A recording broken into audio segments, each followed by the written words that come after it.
Bom dia, queridas irmãs e irmãos. Pela graça do Senhor, estamos de volta.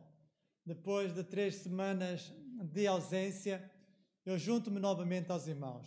Já tinha saudades de poder estar com os irmãos, poder falar convosco presencialmente, assim, face a face. É verdade que fomos trocando algumas mensagens, mas nada substitui a presença. E por isso é tão bom poder estar novamente aqui para cultuarmos juntos o nosso Deus. E queremos saudar a todos os irmãos com a graça e a paz de Deus. Certamente têm desfrutado dessas bênçãos ao longo da vossa vida. E continuamos a expressar o mesmo desejo, a transmitir a mesma saudação. E enquanto aqui vivemos, nós devemos nos saudar assim, porque lá no céu não haverá necessidade dessa saudação, porque lá teremos a graça e a paz de Deus de uma forma tão completa, de uma forma tão profunda, que não vamos precisar desejar, não vamos precisar saudar, porque vamos experimentar de uma forma tão intensa essas bênçãos do nosso Deus. E queremos deixar convosco algumas informações no início deste culto. Lembrar a escola bíblica dominical para os adolescentes às 15 horas e também para os jovens e adultos às 19 horas. Às 19 horas, então, teremos isso através do Zoom. E hoje a lição é muito importante, a questão do tempo. Às vezes não lutamos com falta de tempo. E Salomão disse que há um tempo para tudo debaixo do sol. Hoje nós vamos ver qual é o tempo certo. Como administrar o tempo que temos. Por isso quero vos convidar logo a juntarem-se a nós através do Zoom para podermos ter esta lição às 19 horas. Durante a semana temos a nossa reunião de oração. À quarta-feira, reunião de oração através também do Zoom, quer às 19 como às 21 horas. Também são muito bem-vindos. E também os adolescentes e jovens terão a próxima reunião daqui a 15 dias, daqui a 2 semanas, então terão a sua reunião presencial já aconteceu a primeira ontem, e esperamos então que daqui a 15 dias também outros jovens se juntem. É bom os jovens estarem juntos, é bom poderem conviver uns com os outros e juntos estudarem a palavra de Deus. Então, de hoje a 15 dias, ou de ontem a 15 dias. Para além disso, outras informações que eu quero deixar convosco. Tem a ver com as profissões de fé. Eu falei que havia irmãos que estavam a ser preparados para o batismo. Nós estamos a concluir essa preparação e queremos apresentar esses irmãos, então, para serem batizados no próximo domingo. Será, então, não durante o culto da manhã, mas será, então, à tarde, às 17 horas. Vamos fazer das profissões de fé um testemunho da graça salvadora de Jesus Cristo. Porque se esses irmãos se apresentam, é porque Cristo os salvou. É porque Cristo transformou as suas vidas e por isso eles desejam dar testemunho e desejam ser batizados. Então, faremos isso no próximo domingo, à tarde, às 17 horas. E se então os irmãos forem aprovados pela igreja para serem batizados, então os batismos acontecerão no outro domingo, dia 19, às 17 horas. Teremos então o batismo desses irmãos e teremos connosco o pastor Alexandre, que será então o mensageiro do Senhor nesse culto, no dia 19. Então temos esses 2 próximos domingos, teremos culto à mesma de manhã. Nenhum desses cultos substitui os cultos da manhã. Teremos tanto às 10h30 como ao meio-dia. E depois, então, teremos estes cultos à tarde. Só mais uma palavra, e é uma palavra de agradecimento. Não podia deixar de estar grato a Deus e aos irmãos que, durante a minha ausência, asseguraram os trabalhos. Quero agradecer a todos vós pelo vosso carinho, pela vossa dedicação.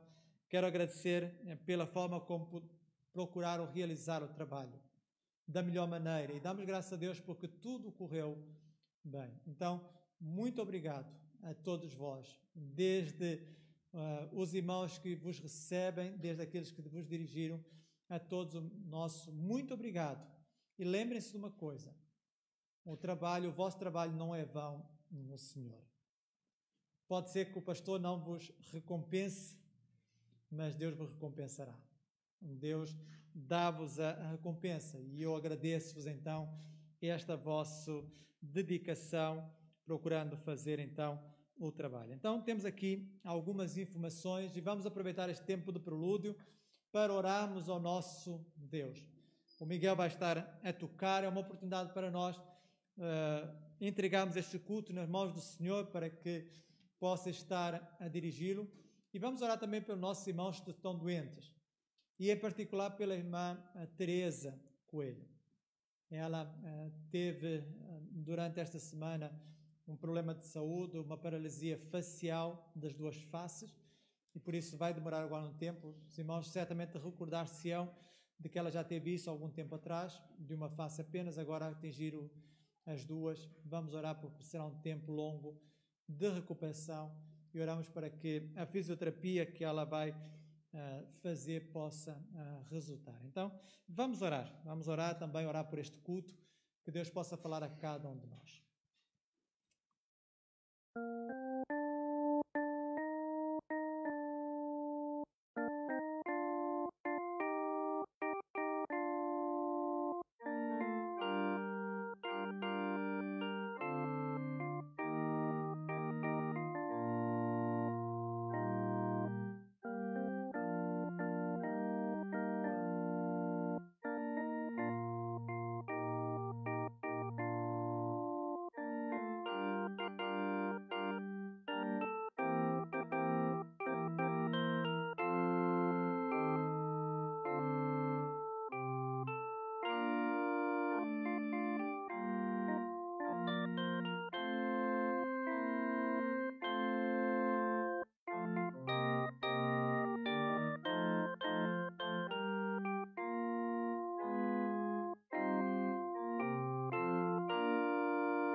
Queria convidar os irmãos a fazerem favor de abrirem as vossas Bíblias no Evangelho segundo Mateus, capítulo 6, para podermos ler do versículo 24 ao versículo 34. Este texto ele está integrado no Sermão do Monte, em que Jesus então fala da ética dos filhos de Deus, como eles deviam viver neste mundo. E não apenas falou aos discípulos daquela altura, fala-nos a cada um de nós como devemos viver neste mundo. E este texto em particular é um texto que tem muito a dizer-nos nestes tempos em que nós vivemos. Mateus capítulo 6, de 24 a 34. E se for possível os irmãos ficarem de pé, queria vos convidar a fazê-lo para então poderem acompanhar este texto.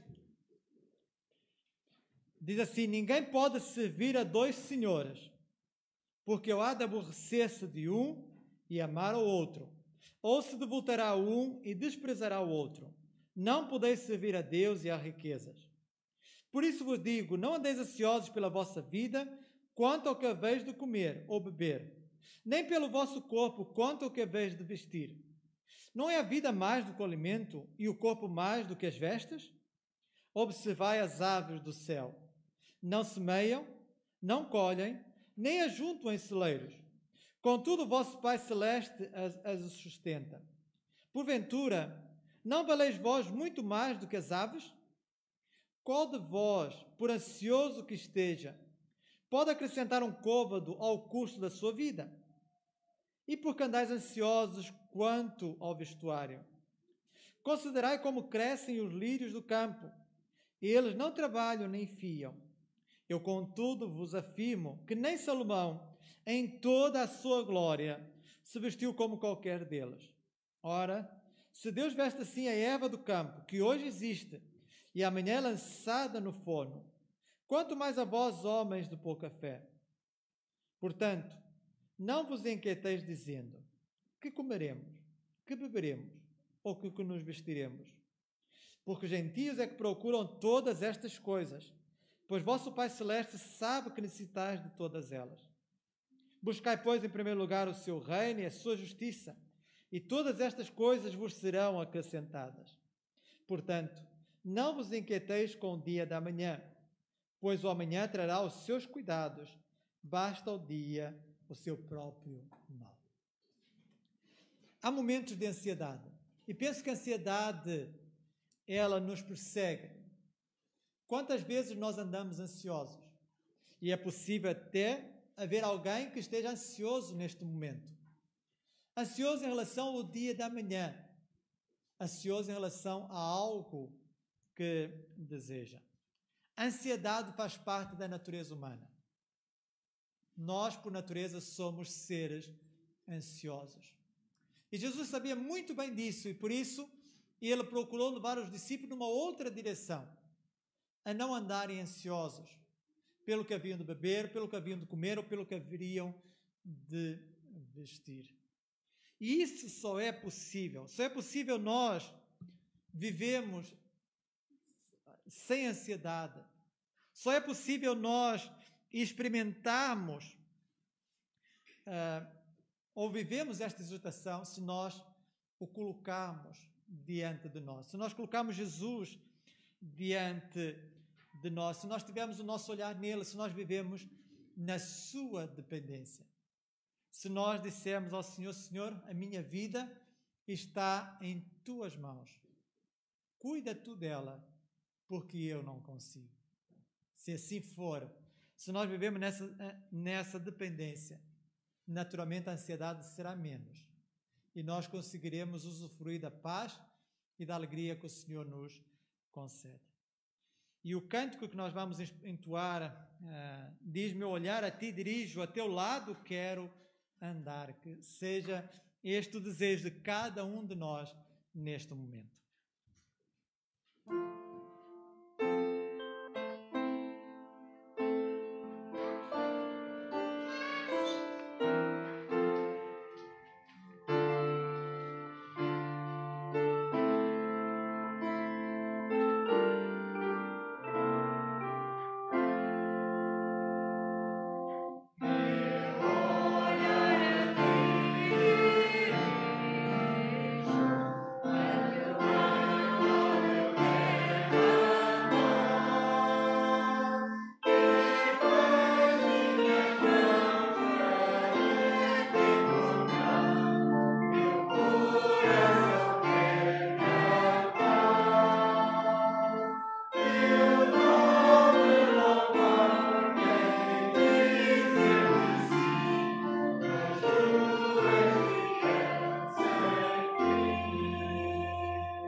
Mas esta entrega não deve ser de qualquer maneira.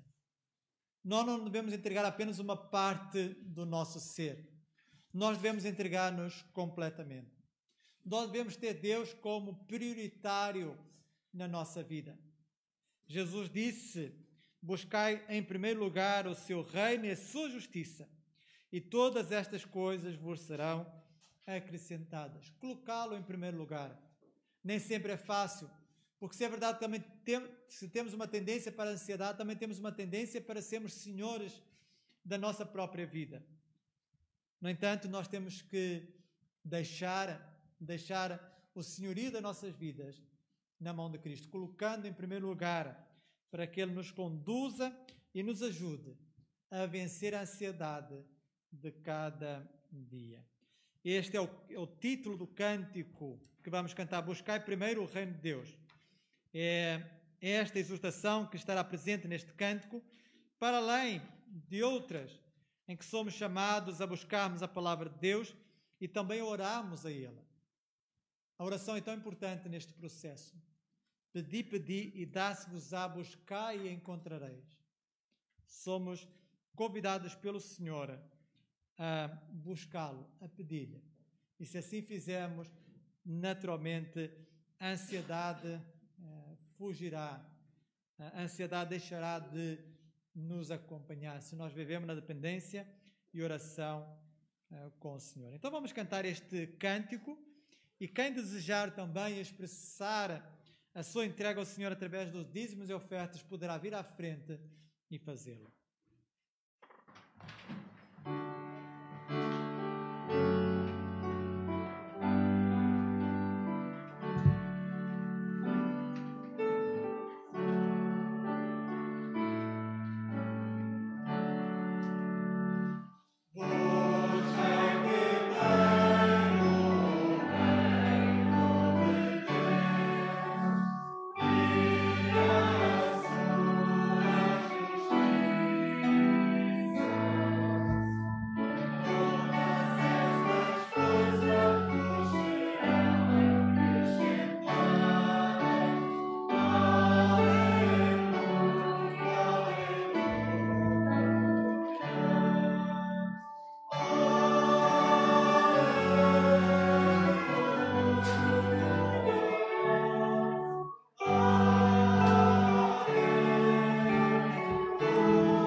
Louvado seja o nosso Deus. E há tantas razões para nós o louvarmos, porque temos um Deus que nos assiste, temos um Deus que nos protege, temos um Deus que está conosco todos os dias, até a consumação dos séculos. E vamos orar, vamos agradecer, vamos louvar o nosso Deus. E queria convidar a Glória para nos dirigir nesta oração.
Podem fazer o que for, se sentarem. Quero pedir a vossa permissão para tirar a máscara, a fim de poder falar melhor. Há uma distância considerável entre mim e os irmãos e por isso permitam-me tirá-la. E queria vos convidar a abrir as vossas Bíblias, se fazem favor, em Miqueias capítulo 6. Miqueias é um profeta menor. É um dos profetas menores. Encontramos 12 na nossa Bíblia. E nós vamos estar então a olhar para o texto do profeta Miqueias, capítulo 6. Mas antes de nós lermos o texto, vamos relembrar os profetas menores. Vamos ver se os irmãos ainda se recordam da ordem dos profetas menores na Bíblia. Eu começo por referir o primeiro, os irmãos vão me dando então o próximo. Oseias, Joel, Amós, Obadias. Os primeiros 4 já estão. Faltam só mais 4.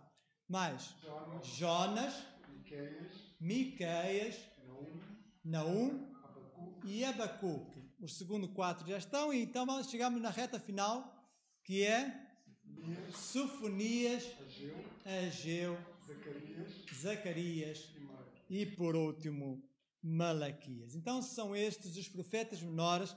E nós queremos hoje olhar para o capítulo 6, e vamos ler do versículo 1 ao versículo 8. Miqueias, capítulo 6.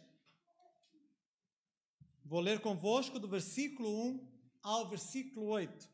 Diz assim: ouvi agora o que diz o Senhor. Levanta-te, defenda a tua causa perante os montes, e ouçam os outeiros a tua voz. Ouvi montes a controvérsia do Senhor, e vós, duráveis fundamentos da terra. Porque o Senhor tem controvérsia com o seu povo, e com Israel entrará em juízo. Povo meu, que te tenho feito? E com que te enfadei? Responde-me.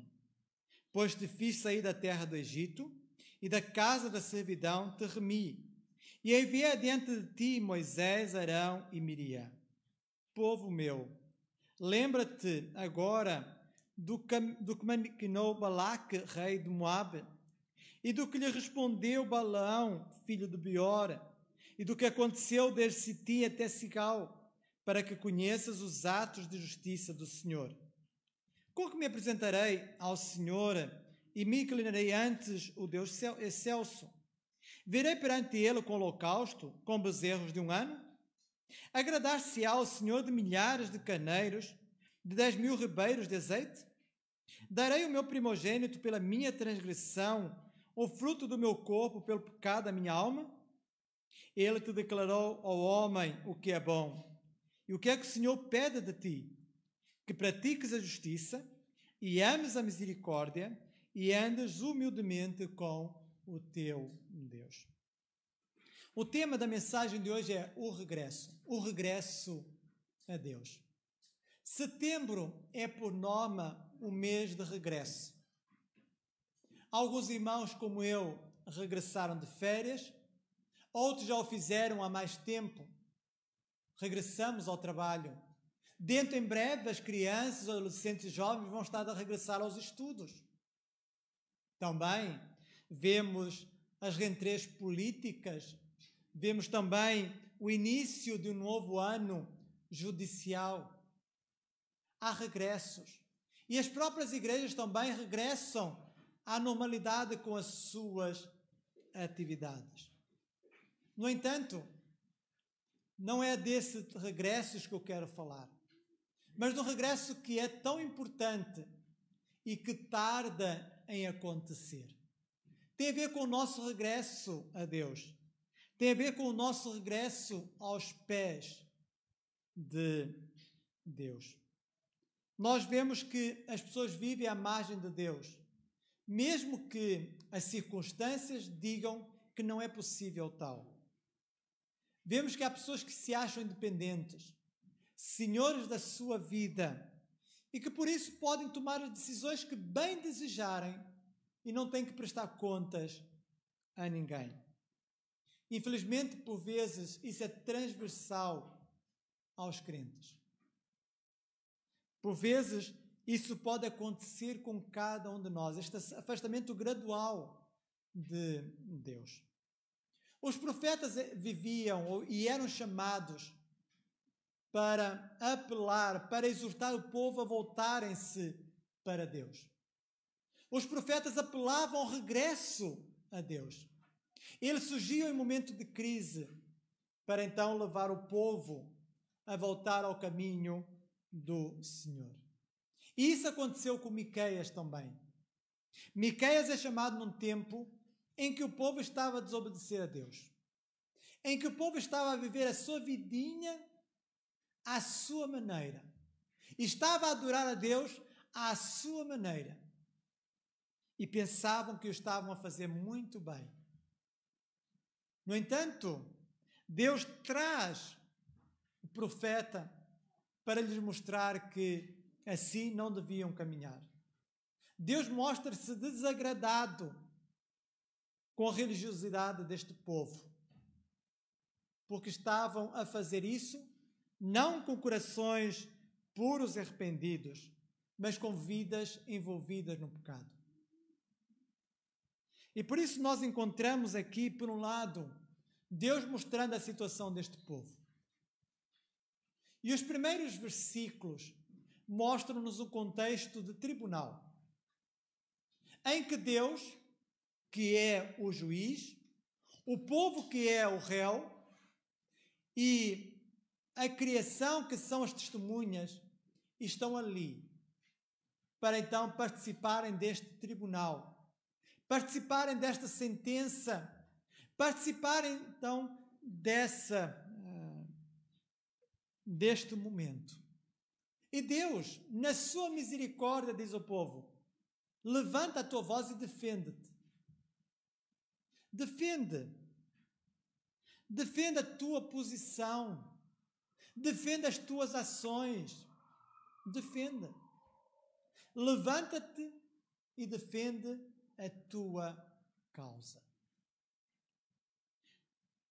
Deus é misericordioso, porque eles mereciam já a condenação, mas Deus dá-lhes a oportunidade para eles olharem para si mesmos e reconhecerem o seu pecado e arrependerem-se diante do juiz e serem absolvidos. Deus diz ao povo: levanta-te e defende. Mas é claro que não valia de nada o povo usar subterfúgios, do povo procurar enganar Deus, porque a Deus ninguém engana. Deus conhecia muito bem a realidade daquele povo, tal que anteriormente já tinha assinalado alguns pecados do povo. Já tinha mostrado ao povo: eu sei muito bem o que fazeis. Cuidado com aquilo que vão dizer, porque eu sei muito bem. eu conheço os vossos pecados. E ele apresenta então alguns pecados do povo. O primeiro deles, no capítulo 1, do versículo 5 ao versículo 7, idolatria. Nós encontramos um povo entregue à idolatria. Um povo que até ia a Jerusalém para cultuar a Deus, mas também tinha os seus altares. Noutros lugares, como em Samaria, como em Jerusalém, para adorarem a Deus. Mas isso era idolatria. Era idolatria porque, em vez de adorarem o Deus verdadeiro, estavam a adorar outros deuses. E isso iria voltar-se contra eles. E no versículo 7, como há pouco mencionei, 1, versículo 7, diz: todas as suas imagens de escultura serão despedaçadas, e todos os salários da sua impureza serão queimados. E de todos os seus ídolos eu farei uma ruína, porque do preço da prostituição os ajuntou, e a este povo e a este preço devolverão. Então eles estavam mergulhados em idolatria. Mas não só mergulhados em idolatria, maldade. Era um povo que maquinava o mal. No capítulo 2, versículo 1, Deus aponta este pecado. Ai daqueles que no seu leito imaginam a iniquidade e maquinam o mal, à luz da alva praticam, porque o poder está em suas mãos. Maquinam o mal. Vão para a cama e pensam, como fazer mal àquela pessoa? Maquinavam o mal na sua cama. Era um povo que pensava em retribuir com o mal. Não apenas havia maldade, mas havia injustiças sociais. Porque logo de seguida, no versículo 2 do mesmo capítulo 2, diz: se cobiçam campos, os arrebatam. Se casas, as tomam. Assim fazem violência a um homem e à sua casa, a uma pessoa e à sua herança.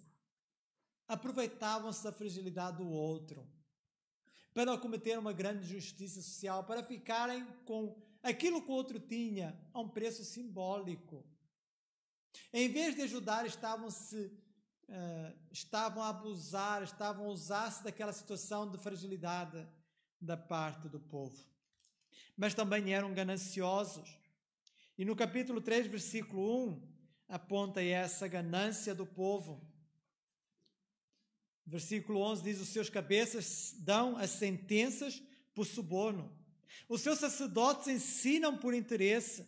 E os seus profetas adivinham por dinheiro. E ainda se encostam ao Senhor, dizendo: não está o Senhor no meio de nós? Nenhum mal nos sobrevirá. Então veja, eles deixavam-se subornar. Os juízes deixavam-se subornar. Então aqueles que tinham, compravam uma sentença favoráveis a eles. Também os sacerdotes, os profetas serviam por interesse, por dinheiro. Eram gananciosos. E Deus diz: defendam-se. Defendam-se perante mim. E há duas acusações que diretamente Deus coloca ao povo. No versículo 3, e voltamos a Miqueias 6, no versículo 3 diz: povo meu. E vejam a forma carinhosa. Povo meu. Mesmo assim, Deus amava aquele povo. Deus queria o bem daquele povo. E por isso trata assim: povo meu. E duas questões surgem. Que te tenho feito? E com que te enfadei? Responde. Duas acusações sérias contra aquele povo. Por um lado, Deus está a dizer: por que é que me voltaste as costas? Por que é que me abandonastes? Não estavam bem comigo? Por que é que me abandonaram? Por que é que me colocaram à margem da vossa vida e só vão a mim quando precisam? Só oram a mim quando têm algum problema em mãos? Por que é que me voltaste as costas? Acusação séria, que pode ser uma acusação também contra nós. Por que é que me voltaste as costas? Mas outra acusação: por que é que se esgotou a vossa paciência? Por que é que se esgotou? É por eu não vos dar aquilo que quereis? É por eu não atender aos vossos planos? É por eu não seguir o vosso tempo? Por que é que se esgotou a vossa paciência? Por que é que deixaram de submeter à minha vontade? E Deus vai dizer, eu não esperava isso de vós. Eu não esperava que fizessem isso comigo. Não esperava que me voltassem as costas. Não esperava que perdessem paciência, porque eu fiz tanto por vós. Eu vos libertei do Egito, da casa da servidão. Eu levantei Moisés, Arão e Miriam para vos ajudarem na peregrinação. Eu transformei a maldição de Balaão em bênção para vós. Eu vos conduzi até a terra prometida. Eu não esperava que fizessem isso comigo. Se havia povo que não devia fazer isso com o Senhor, era o povo de Israel. No entanto, eles assim fizeram. Será que nós não estamos a correr o mesmo risco? Será que nós também, perante um Deus maravilhoso que nós temos, perante este Deus que nos libertou do pecado, que nos deu uma nova vida, que nos tem conduzido neste mundo até a terra prometida, será que também nós não estamos a proceder como aquele povo? Virando as costas ao Senhor e deixando de perseverar, de ser pacientes nele? Cuidado, Deus conhece muito bem a nossa situação. Deus sabe muito bem aquilo que se passa. Mas vejam a resposta do povo. No versículo 6 e 7 nós encontramos a resposta do povo. E o ser humano procura sempre justificar, ou tenta justificar o injustificável. Este povo tentou justificar a sua forma de viver. Mas como é que fez isso? Invertendo os papéis. Eles colocam-se na posição de juízes e colocam Deus na posição de réu. A forma deles se desculparem é culpando Deus. Não é reconhecendo os seus pecados. Não é reconhecendo que Deus tem razão. Não. É culpando Deus. Dizendo que Deus é muito exigente. Dizendo que Deus é um Deus insatisfeito. Um Deus que não se contenta com aquilo que recebe. Porque eles pensavam que podiam comprar Deus. E por isso eram religiosos. Por isso davam as suas ofertas. Faziam os seus sacrifícios. Iam ao templo com regularidade. No entanto, achavam que isso era suficiente. E que Deus tinha que se contentar com aquilo que estava a receber. Para eles, o importante era aquilo que davam, não aquilo que eram. Eles queriam continuar a viver a sua vidinha à sua maneira, tomando as decisões que bem quisessem, sem que Deus se metesse nos seus planos, sem que Deus se metesse nas suas decisões. Eles queriam continuar assim. E por isso, como queriam continuar assim, eles vão acusar Deus. Deus, o que é que tu queres? Não estás satisfeito com aquilo que já te damos?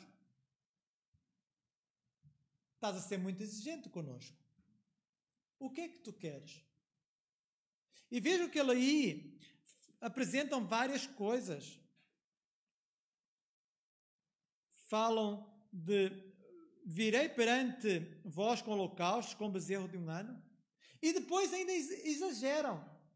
Porque vão falar, não, então que queres que nós tragamos milhares de carneiros? Ou até 10.000 ribeiros de azeite? É isso que tu queres? Mas tu queres que nós entreguemos os nossos primogênitos para serem mortos? Para serem sacrificados? Eles estão a exagerar. Eles mostram claramente que não conhecem o seu Deus. E por isso culpam Deus. Culpam Deus de um Deus culpam Deus de ser insatisfeito, de não se contentar com aquilo que já tem.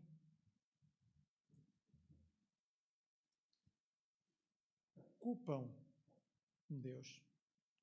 Queriam comprar a favor de Deus. E vejam que, na sua concepção, eles comparam Deus, o Deus verdadeiro, aos outros deuses. A prática no culto aos outros deuses eram sacrifícios de crianças. Eles levavam as crianças para serem sacrificadas no altar. Os primogênitos. E achavam que Deus também queria o mesmo.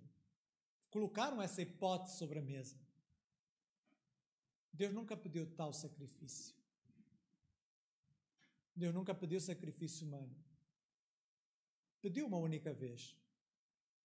A Abraão, não foi? Mas ele realizou? Não. Pôs Abraão à prova, mas de forma alguma queria o seu filho. Mas este povo responde assim. Era um povo que queria continuar à margem da vontade de Deus. Era um povo que não tinha vontade nenhuma em regressar a Deus. Mas Deus, mesmo assim, na sua misericórdia, Ele vai dizer, olha, o regresso é este. O caminho para o regresso é este. Eu conheço os vossos pecados, eu ouvi a vossa justificação, não a aceito, mas o caminho é este. O pedido que eu vos faço é este. E o versículo 8 fala do pedido. Um pedido que não é novo. Mas como eles não conheciam o seu Deus, como eles não conheciam a sua palavra, então Deus apresenta o mesmo pedido que apresentou a Moisés quando estava no deserto e que nós encontramos em Deuteronômio 10:12. É o mesmo pedido, por outras palavras, é o mesmo pedido. E como então regressar a Deus? Primeiro, pratica a justiça. Pratica a justiça. Mas praticar a justiça envolve conhecer aquilo que Deus quer. Conhecer a vontade de Deus. Conhecer os valores de Deus. Conhecer. Porque ser justo perante Deus é andar de acordo com a sua vontade. É andar de acordo com a sua palavra. E eles precisavam, primeiramente, conhecer para depois praticar. Porque uma pessoa não pode praticar se não receber formação. E eles tinham que conhecer para praticar, para aplicar à sua vida a palavra do Senhor. Praticar. E esta prática envolvia o relacionamento com os outros. Porque, como vimos, um dos seus grandes problemas era o relacionamento com os outros. Eram maus para com os outros. Eram injustos para com os outros. Eles atentavam contra a vida do outro. Eles viviam não em favor do outro, contra o outro. E por isso pratica a justiça. Tem um relacionamento sadio com os outros. Pratica a justiça. E praticar a justiça é aplicar a regra de ouro. Fazei aos outros aquilo que quereis que vos façam a vós. Deus desejava que eles praticassem justiça, que abandonassem a justiça e voltassem-se para Ele, regressassem. Para haver o verdadeiro regresso, tem que haver a prática, uma prática permanente da palavra de Deus, viver a palavra de Deus. Viver a palavra de Deus no relacionamento com os outros. Mas também há um segundo aspecto desse pedido. Ames a beneficência ou misericórdia. Amar a beneficência. Não apenas praticar a justiça, ter um relacionamento bom com os outros, mas um relacionamento de amor com os outros. Amar a injustiça. Deixar de amar a iniquidade como eles estavam a fazer e amar a beneficência. Demonstrando um amor genuíno, um amor total, um amor incondicional para com os outros. Assim como Deus tinha demonstrado para com eles. Deus os tinha libertado, Deus os tinha conduzido, Deus os tinha introduzido na terra prometida. O mesmo amor eles deviam demonstrar para com os outros. Nós também somos exortados a amarmos os outros assim como Cristo nos amou a nós. Para o nosso tempo maior, a maior demonstração do amor de Deus é o seu Filho.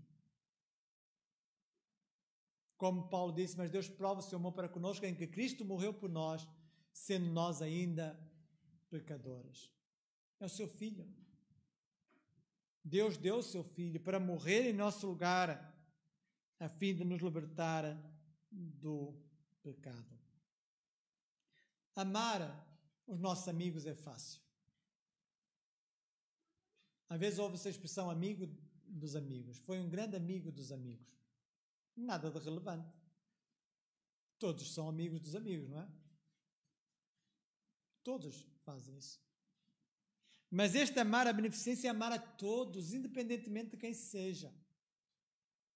É amar o próximo. É amar até mesmo os inimigos, como Jesus disse. É demonstrar um amor verdadeiro. Por isso, aquele que pratica a justiça,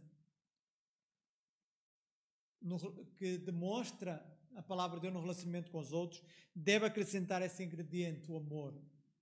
Amar a beneficência, amar a misericórdia. E termina com este pedido: e ames e andes humildemente com o teu Deus. Temos então essa exortação a andar humildemente com Deus. Repare, não diz andar com Deus, não diz apenas isso. Diz andar humildemente com Deus. E é a única vez no Velho Testamento em que este termo humildemente aparece. E este termo significa esconder-se, conduzir-se modestamente. É alguém que está escondido em Deus. É alguém que anda debaixo da vontade de Deus. É alguém que nem se dá por ele, porque ele está escondido. Ele não procura tocar as buzinas para que vejam as suas ações como os líderes religiosos, os fariseus faziam. É alguém que está escondido. É alguém que anda em submissão à vontade de Deus. É alguém que reconhece a sua humanidade, as suas limitações. É alguém que reconhece que precisa andar de acordo com os padrões bíblicos, que é imperfeito e que precisa melhorar. E Deus agrada-se de pessoas que andam humildemente com Ele. Deus agradou-se daquele publicano quando foi ao templo orar. Um outro o acompanhou nessa oração, o fariseu. No entanto, pessoas tão diferentes com orações tão diferentes. Enquanto que o fariseu se exaltou a si mesmo, dizendo: eu faço isto, eu faço aquilo. Eu não sou como este, nem sou como aquele. Procurou se vangloriar diante de Deus. Nós encontramos um publicano ao canto de uma sala, a não ousar levantar o seu rosto, a bater no peito e a suplicar a misericórdia de Deus. E o texto diz que aquele publicano foi justificado para a sua casa, enquanto que aquele orgulhoso, ele não recebeu qualquer graça da parte do Senhor. andar humildemente com Deus. Este andar humildemente, naturalmente, envolve os dois aspectos anteriores. Envolve a prática da justiça e o amar a beneficência. Andar humildemente com Deus envolve oração, constante oração, vigilância e comunhão íntima com Deus. Andar humildemente diante do Senhor. Temos aqui os passos para o regresso. Temos aqui os passos para nos voltarmos para o Senhor. E precisamos analisar bem a nossa vida para ver se realmente nós estamos afastados do Senhor ou não. E se estamos, importa regressar.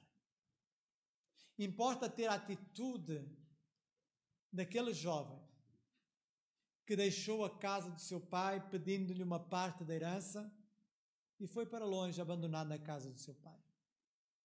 Mas lá, sentindo a ausência da casa do seu pai, sentindo o cuidado da casa do seu pai, ele volta. E o pai o recebe de braços abertos. Deus também recebe de braços abertos aqueles que se arrependem. Deus também recebe de braços abertos aqueles que se voltam para Ele. Se esta é a nossa situação, se nós nos encontramos afastados de Deus e procuramos justificar a nossa situação com as desculpas que para Deus não têm valor, acho que o melhor é voltarmos. Acho que o melhor é regressarmos. Acho que o melhor é estarmos juntos. E quando falamos de regressar a Deus é regressar à comunhão. Regressar a Deus é estar em comunhão uns com os outros. Porque qual é o pai que não gosta que os seus filhos estejam juntos? Deus gosta que nós estejamos juntos aqui. Deus gosta que nós nos possamos reunir para o cultuar. E que nós possamos então olhar e se há necessidade de regressar, regressemos. Porque o nosso Deus é um Deus amoroso, que recebe aqueles que se arrependem. É verdade que quando nós olhamos à nossa volta, nós vemos que aquilo que Jesus predisse está a acontecer. Jesus disse que nos últimos dias o amor de muitos esfriaria. Espero que não seja essa a vossa situação. E Jesus também na sequência diz, aquele que perseverar até o fim será salvo. Salvação implica perseverança. O regresso a Deus é inevitável. Que possamos pensar nisso. E que este mês seja um mês de regresso a Deus. Que possamos olhar para Deus. E se nós regressarmos a Deus, vamos experimentar quão bom Deus é. Vamos experimentar a sua ajuda, o seu amor, a sua graça. E a ceia leva-nos a olharmos para aquilo que Deus providenciou, exatamente o regresso. Exatamente a possibilidade de voltarmos, de estarmos em comunhão. Porque este memorial, de qual consta de 2 elementos, pão e vinho, eles simbolizam o corpo e o sangue de Jesus dado em nosso favor, para que nós pudéssemos hoje estar aqui em comunhão uns com os outros, para que nós pudéssemos participar deste memorial, antecipando aquele dia glorioso, quando nós o experimentaremos no céu. Então, todos os irmãos que já têm essa comunhão com Deus, que já aceitaram o Senhor Jesus Cristo como Senhor das suas vidas e que deram testemunho através do batismo desta nova vida que têm em Cristo. Então que participem conosco deste memorial instituído por Jesus e que nós encontramos nos Evangelhos, e queria vos convidar a abrir em Mateus capítulo 26, para nós então lermos a instituição deste memorial. E convidava o irmão Técio e o irmão Eduardo para se prepararem, a fim de nos ajudar na distribuição do pão e do vinho. Mateus 26, do versículo 26 a 29.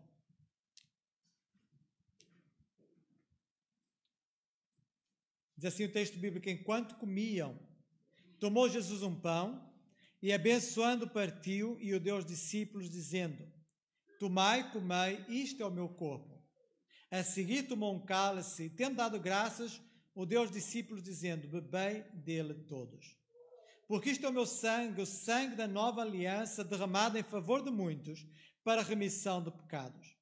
E digo-vos que desta hora em diante não beberei deste fruto da videira, até aquele dia em que o hei de beber novo convosco, no reino de meu Pai. E tendo cantado um hino, saíram para o monte das Oliveiras.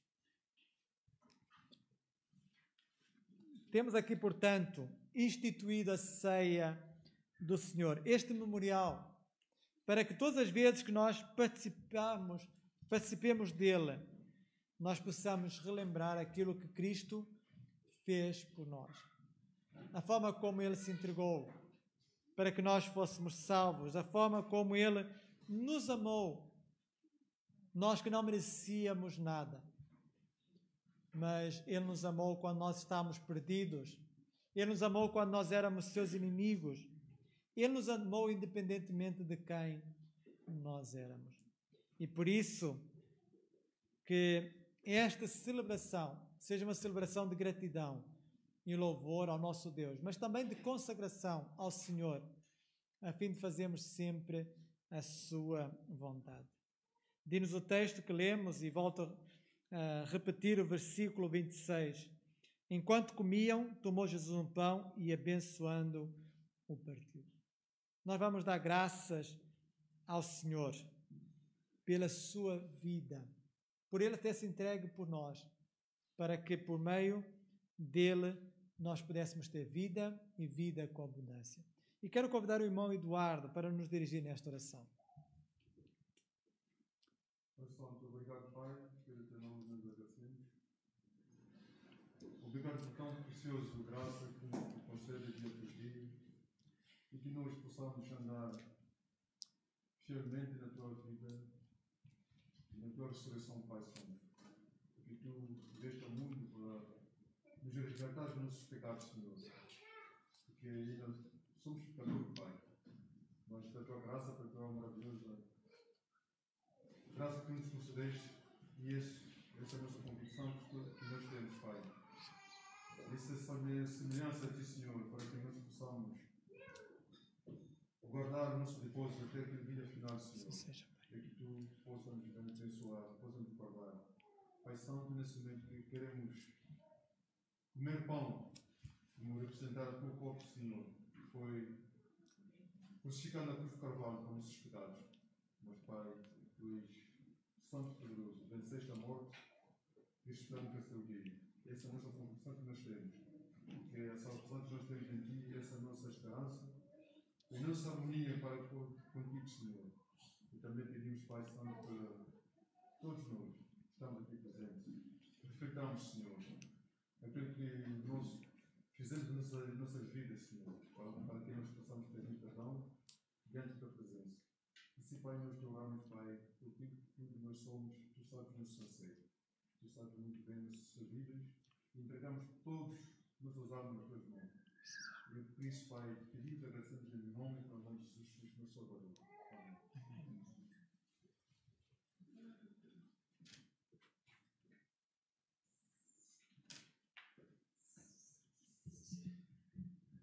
Enquanto estes irmãos vão estar a distribuir o pão, nós vamos estar a cantar o hino 132, Rude Cruz se dirigiu. E vamos cantar a primeira e a segunda estrofe enquanto se dá a distribuição do pão.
como Jesus nos ensinou, em memória de Jesus Cristo, participemos do pão.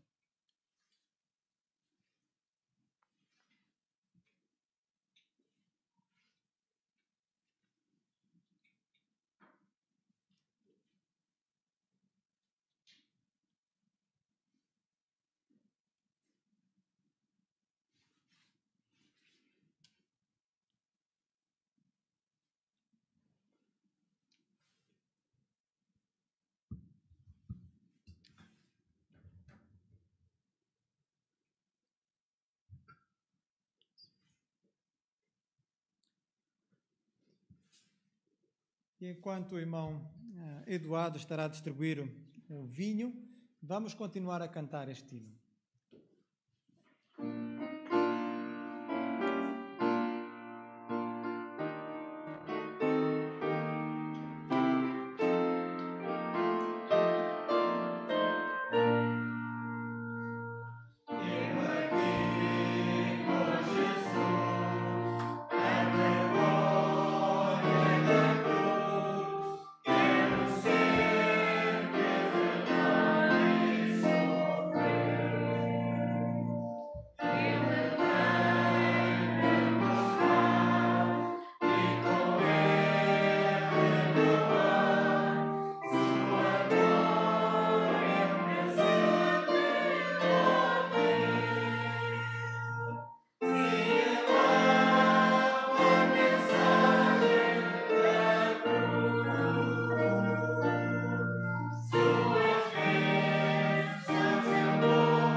Que todos nós possamos ter essa certeza. Ele vem me buscar e com Ele no lar sua glória para sempre vou ter.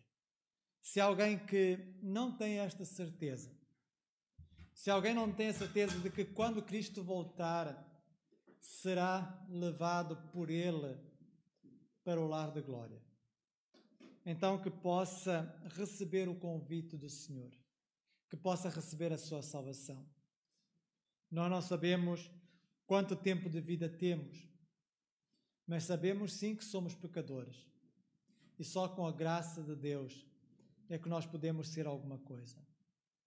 Só com a graça de Deus é que nós podemos ser seus filhos. Por isso, se alguém que não tem esta certeza, que com Ele vai morar, então que hoje possa ser um dia de salvação. Que hoje possa entregar a sua vida ao Senhor Jesus Cristo, reconhecendo que é um indigno pecador, reconhecendo que precisa da sua graça, a fim de a receber em tempo oportuno. Quero convidar os irmãos a ficarem de pé e convidar o irmão Técio para nos dirigir nesta oração. Santo Deus Pai, nós te louvamos, Senhor, por esta tão grande ordenança bíblica que insere o nosso processo da salvação. Te agradecemos porque sabemos que é através dela que, enfim, nós somos resgatados e podemos pertencer à tua família e ser chamados filhos de Deus. Ajuda-nos, Senhor Jesus Cristo, a poder tomar esta ceia com sentido de gratidão, com sentido de louvor, com sentido de adoração, com sentido de apaziguamento e de reconciliação, tanto contigo como com os nossos próximos, Senhor. É no nome bendito de Jesus Cristo, tudo que agradecemos e te pedimos, tomando a ceia com fé. Amém. Em memória de Jesus Cristo, participemos do pão.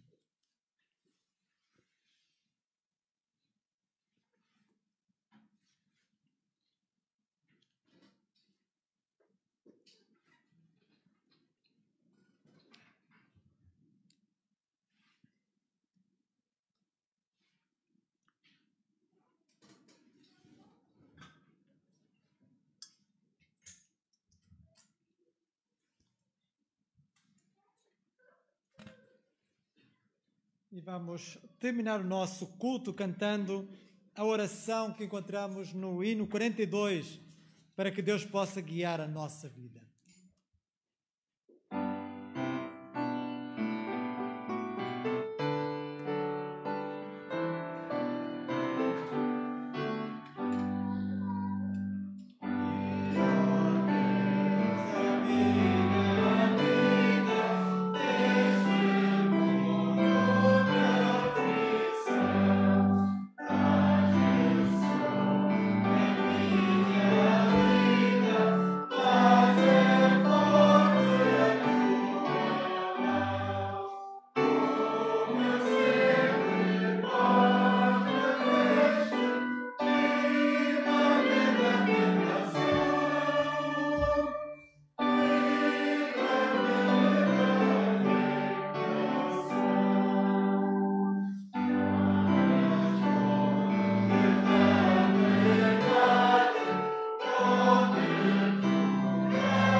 Que a graça de nosso Senhor Jesus Cristo, o amor de Deus, nosso Pai, e a comunhão do seu Santo Espírito seja com todos nós agora e para todo sempre.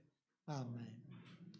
Façam favor de se sentarem e vamos então ouvir o pós-lúdio e terminar o nosso culto com oração silenciosa.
Uma boa semana para todos vós e que Deus vos abençoe.